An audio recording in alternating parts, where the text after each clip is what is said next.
ძალიან საინტერესო რესპონდენტთან ერთად ვაგრძელებთ საუბარს საპენსიო რეფორმების შემუშავება, IBR-თან თანამშრომლობის პერიოდი, ლექციების საფინანსო მიმართულები და ბევრი მნიშვნელოვანი სამუშაო გამოცდილებიდან არტი ამავდროულად დღევანდელი რეგალია საინვესტიციო ბანკს უკავშირდება და სწორედ მიმდინარე პროექტებსა და განვლილი გამოცდილების კიდევ უფრო აქტიურ ფაზაში გადაყვანის ეტაპებზე ვისაუბრებთ წარმატებისთვის.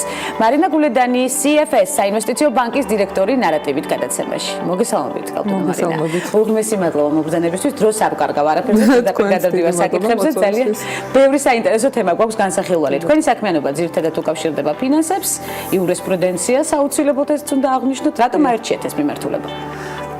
ზოგადად სხვათა შორის ან ჟურნალისტურ ფაკულტეტზე უნდა ჩამებარებინა, ან იურიდიულზე ტექნიკური ტვინიკი მქონდა და ამიტომ საბოლოო ჯამში ფინანსებში ამოვყავით თავი, ანუ ციფრებიც მიყვარდა და სიტყვებიც. ჟურნალისტიკის გარდა თქვენ მუსიკაც გიყვართ ძალიან. მუსიკაც მიყვარს, ზოგადად მიყვარს, მაგრამ ვერ ვასწრებ ყველაფერს ერთდროულად, სხვადასხვა დროს სხვადასხვა რაღაცები მეკითხებია კი.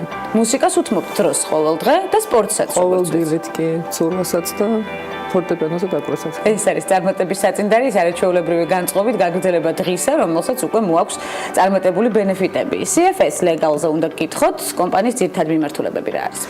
საერთოდ CFS ლეგალი არის იურიდიული ფირმა, რომლის კომანდიტი პარტნიორი არის თვითონ საინვესტიციო ბანკი, რომლის დირექტორი გახლავართ მე და ერთ-ერთი ძირითადი მიმართულება ყოველთვის იყო ფარვა კაპიტალის ბაზრის პროდუქტების. ანუ ყველა ის სამართლებრივი მხარდაჭერა, რომელიც ჭირდება ნებისმიერ საინვესტიციო პროდუქტს, ფასიან ქაღალდს, ეს ყველაფერი იყო პორტფოლში CFS ლეგალის და არის.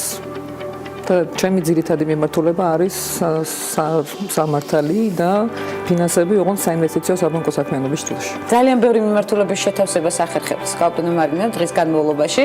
ეს არის სასიამოვნოც, ეს არის მნიშვნელოვანიც და ეს არის კიდევ სამომავლო გეგმებიც. როგორია ერთი სამუშაო დღე თქვენთვის ძალიან საინტერესოა. სრულიად არატიპიური, ამიტომ მე მგონი ყველაზე რთული კითხვა ეს არის. ძალიან მინდა რომ ჩვენს მაყურებელს გავაგებინოთ სწორედ ეს დღის რეჟიმი. თუ მთლიანად დავფარავთ, იწყება ბავშვობით და მათი სკოლაში წასვლით, 10 წლის და 7 წლის ორი გოგონა მყავს. მე გრძელდება ცოტა ესეთი თერაპიული მუსიკალური პაუზით და შუბერტით კი და ცურვით სავარაუდოდ ან დილით ან საღამოს აუცილებლად მივდივარ ყავის დასალევად და ელექტრონული პოსტის შესამოწმებად და კორესპონდენციის უზრუნველსაყოფად ანტრეში აბაშიძეზე. იქ მხვდება ორი უსაყვარლესი მომსახურე პერსონალი, რომელიც უნდა თქვა ეთო და ნათია აბაშიძის ეთოს და ნათიას ანტრეში არაჩვეულებრივი ორი თანამშრომელი კი აი მართლა ძალიან ეს ძალიან მნიშვნელოვანია და ჩემს დილას ისინი ასე ვთქვათ ენერგეტიკულ პოზიტიურ ვაიბს მატებენ. შემდგომ უკვე იქ ვწყვიტა რას ვაკეთებ შემდგომ, იმიტომ რომ თუ შეხვედრები არის ძირითადად შეხვედრებზე მივდივარ და ნუ როგორც წესი ეს გრძელვადიანი შეხვედრებია, იმიტომ რომ გამიხილავთ პროექტებს, კანონ პროექტებზე ვმუშაობ, ამჟამად ორზე საინვესტიციო ფონდების შესახებ და საპენსიო რეფორმის თაობაზე, რომელი კანონის კანონ პროექტით შემუშავდა. აუცილებლად დანარჩენ დროს ვატარებ ან ოფისში, სადაც უკვე წერილობით თუ სხვა ტიპის სამუშაოს უთმობ დროს, მაგრამ ძალიან დიდი დოზით ასევე მოძრაობ, იმიტომ რომ უამრავი სხვა სოციალური პასუხისმგებლობაც მაქვს. სამართლის მიმართულებით გაქვთ საკმაოდ დიდი გამოცდილება, კალთუნა მარინა, იურიდიულ კომპანიებში მუშაობდით, უცხოური კომპანიები ან ქართული კომპანიები რა საკითხებზე მოგმართავდნენ ძირითადად? საინტერესო ინვესტორების ჩემი იურიდიული ფირმა, ხო მოგახსენეთ, ცოტა განსხვავებული პროფილის არის, კაპიტალის ბაზრის პროდუქტებზე მუშაობს, მაგრამ ესე ვთქვათ, არატრანზაქციულ საკითხებზე, იმიტომ რომ არსებობს საქართველოში სხვა დიდი ფირმები, რომლებიც დიდ ესე ვთქვათ გარიგებებს და კაპიტალის ბაზრის ტრანზაქციებს ემსახურებიან, მათ შორის, როდესაც ეს კომპანიები, დიდი კომპანიები გადიან IPO-ზე. ამას მე პირადად არ ვაკეთებ. მე უფრო ამ ეტაპზე მით უმეტეს დიაგნოსტიკური საქმიანობით ვარ დაკავებული და დონორ ორგანიზაციებთან მუშაობ უშუალოდ რეფორმაზე, სტრატეგიის დაგეგმვაზე, რა არ მუშაობს, რა უნდა შეიცვალოს, კანონ პროექტში რა უნდა იყოს, ევროკავშირის დირექტივებთან ჰარმონიზება როგორ უნდა მოხდეს ამ შემდეგ. ანუ უფრო policy lawyer-ის ფუნქცია მაქვს ვიდრე პრაქტიკული იურისტის. თუმცა ნაკლოვანებები კარგად არის გამოკვეთილი თქვენი გადმოსახედიდან. რა ძირითად ნაკლოვანებებს ხედავთ? ნუ პირველი რა თქმა უნდა გამომდებობა, მაგრამ სიმართლე გითხრათ, თვითონ ბაზარიც არ არის ისეთი დიდი, რომ გადაფაროს ეს ზოგიერთი ნაკლოვანება. ანუ ჩვენი ტიპის პატარა ბაზარზე ბევრად უფრო რთული არის, რომ ააწყო, ესე ვთქვათ, ხელი შეუწყო ამ ბაზრის განვითარებას.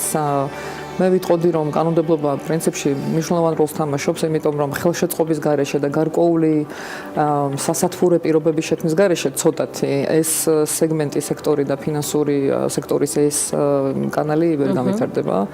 და აი ამისკენ არის მიმართული ახლა ძალისხმევა საპენსიო რეფორმა ახსენეთ ქალბატონო მარინა, უნდა გითხოთ სწორედ ამ მიმართულებით. არაერთი ქალბატონი გუყურებს და ცხადია ინტერესდება ამ ინფორმაციით, რა იცვლება მათთვის საპენსიო ასაკში და თქვენ რა დოზით ხართ ჩართული? მე ძალიან პირდაპირ ვარ ჩართული, ერთ-ერთი მნიშვნელოვანი დახმარება, რომელიც სახელმწიფოს მთავრობას გაუწია არის აზიის განვითარების ბანკი და ამ ბანკს აქვს პროექტი, რომლის ფარგლებშიც ტექნიკური დახმარება და მხარდაჭერა მიმდინარეობს და მე ამ პროექტის ერთ-ერთი მონაწილე ვარ. გუნდი მუშაობს ამაზე, აქამდე მუშაობდი კანონპროექტზე და მომავალში უნდა ვიყო ჩართული თვითონ საპენსიო სააგენტო ქვია ფონდის აწყობის პროცესში, მაგრამ ეს არის ესე ვთქვათ მეორე სვეტის საპენსიო დაზღვევა, ანუ არსებობს სოციალური დაზღვევა, უნივერსალური, რომელიც ახლა გვაქვს. არსებობს კერძო დაზღვევა, რომელიც არ არის განვითარებული საკმარისად და პორტფელი თვითონ ამ სეგმენტის არ არის მან დიდი. ამიტომ შუალედური ნახევრად სავალდებულო საპენსიო სვეტი უნდა აეწყოს, რომლის ფარგლებშიც მოხდება დასაქმებული პირების ხელფასებიდან გარკვეული თანხების, საკმაოდ მინიმალური მე ვიტყოდი, თანხების მიმართვა ფონდში და ამის გარდა სახელმწიფო თვითონაც იგივე წილს შეუწყობს ხელს დასაქმებულს და თვითონაც იგივე მოცულობის შენატანს განახორციელებს ამ ფონდში. დამსაქმებელიც ვალდებული იქნება რომ ეს გააკეთოს და ამიტომ მთლიანობაში ეს იქნება ესე ვთქვათ წახალისებული პორტფელი დანაგროვის, რომელიც უნდა განთავსდეს მერე კაპიტალის ბაზრებზე, საერთაშორისო და შიდა ბაზრებზე და როდესაც საპენსიო ასაკს მიაღწევს მონაწილე ამ სქემის, ის მიიღებს უკვე განაწილებით ბევრად უფრო წესით ამაზე ახლა საუბარი ცოტა ადრეა. გარკვეული გამოთვლები და ფორმულები არსებობს, რომლებიც ამაზე საუბრობენ, რა დოზით შეიძლება ჩვეულებრივი შემოსავალი ჩაანაცვლოს ამ პენსიამ მონაწილის. ანუ ეს არ არის ისე მეორებ სოციალური პენსიის დონე, ეს წესით უნდა იყოს საკმაოდ მაღალი დონე ჩანაცვლების, რომ ღირსეული სიბერე იქნეს უზრუნველყოფილი თითოეული მონაწილის. მოსახლეობას თუ ექნება ნდობა ფულის შეტანის მიმართულებით თქვენ გადმოსახადით? წარსულიდან გამოცდილება გვაქვს. რა თქმა უნდა, ამაზე ყველა ვფიქრობთ. ერთ-ერთი საშუალება ამისი არის ის, რომ ეს იქნება საჯარო სამართლის იურიდიული პირი. ის არ იქნება დაქვემდებარებული არც ერთ სამინისტროს, იქნება კანონის საფუძველზე შექმნილი და ეყოლება საერთაშორისო ექსპერტთა გუნდი, რომელიც ეს არის დაცულობის გარანტია? მე ჩემი აზრით კი, რა თქმა უნდა, ასევე უნდა იყოს ჩართული ცნობიერების ამაღლების საქმიანობაც, უნდა დაიწყოს და განხორციელდეს, იმიტომ რომ თვითონ ეს რეფორმა აუცილებელია.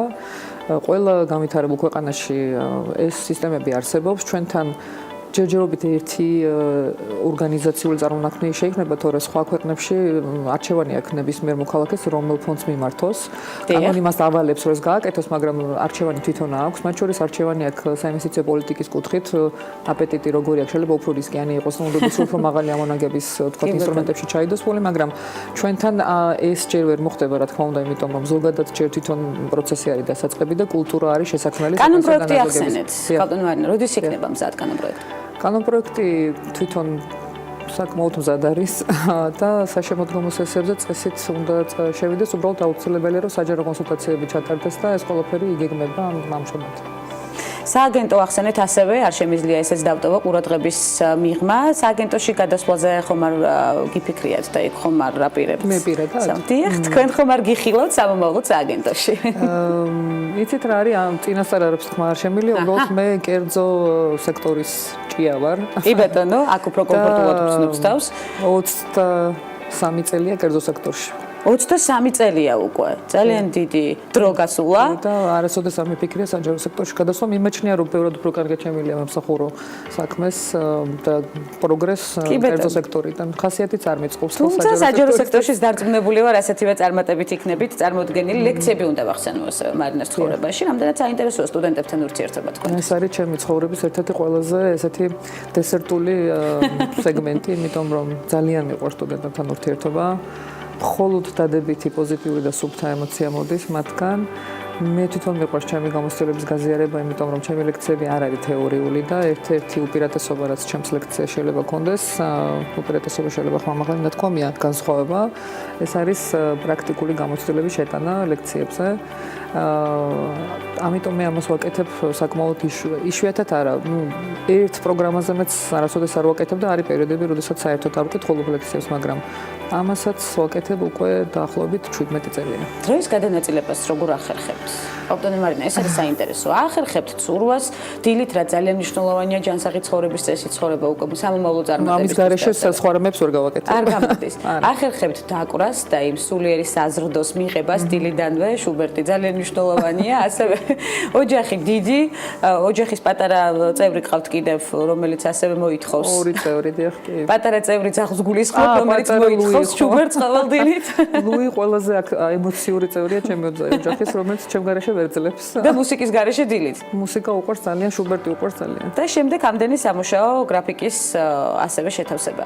როგორ ახერხებთ დროის მენეჯმენტს? ეს არის იცით რა არის ყოველდღე სხვადასხვანაირია ჩემი ერთგვაროვანი პრინციპით და სტილით არ მიდის არც ერთი დღე და თუმცა ყოველდღე რასაც ვადაუწევს იმას ვცდილობ რომ გავუმკლავდე.